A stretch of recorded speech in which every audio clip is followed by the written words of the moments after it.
You know what's more active during full moons, along with like animals? Bacteria and parasites. Yes, parasites. So this is actually the best time to kill them off. I often do a 3 to 4 day parasite cleanse about like 2 days before the full moon and then on the full moon and then the day after. And it's because they're all active and they're out there, and so that's when you want to get them. So be sure that you wash your fruits and vegetables a little bit more. Soak it in either salt water for like 20 minutes or apple cider vinegar. And it's also good to do a parasite cleanse. So keep it light and simple though. You might even want to do like a candida cleanse.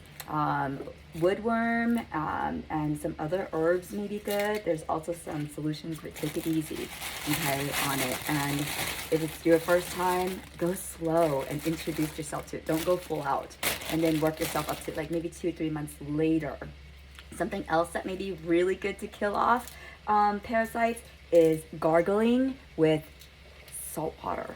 Gargling with salt water. This helps you with your parasympathetic nervous system, also helps activate your vagus nerve, kill off bacteria in your throat. So swish or rinse with salt water. And then also when you're doing it, swish around in your mouth. I like to go 8 times one way and 8 times the other way, and then gargle. And I know it's not going to taste great. You kind of get used to it in the very beginning, and determine or take notice of how long it takes for you to gag. So for me now, it's a little bit longer, but in the very beginning, it wasn't very often. I will do it for like, I don't know, maybe a minute or so, but it's really beneficial. Also, oil pulling. Oil pulling is an Ayurvedic system in which you take a teaspoon of oil, preferably sesame oil, but you can also do coconut oil. This will actually really help with whitening your teeth and also killing off bacteria and inflammation. So take that and then swish it around your mouth for like 15 to 20 minutes. I tend to do this when I'm either like doing my yoga or my qigong stretching in the morning, or my walk. I'm walking and then I'm oil pulling.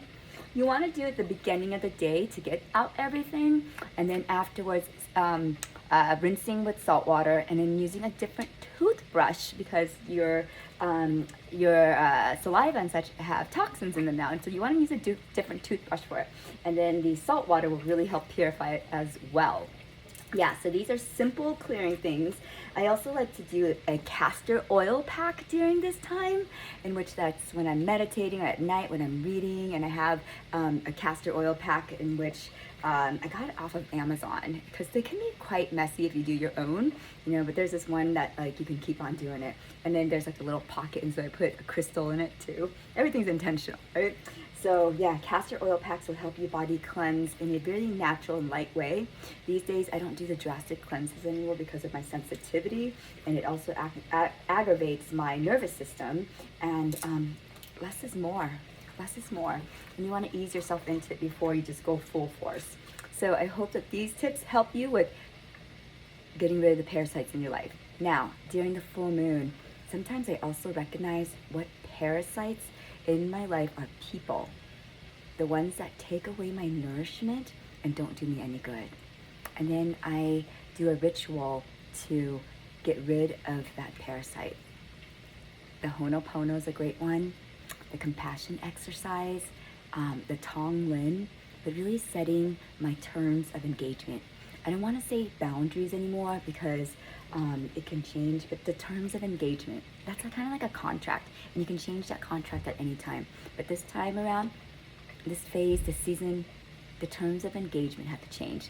So what parasites are in your life energetically, and what parasites are in your life physically?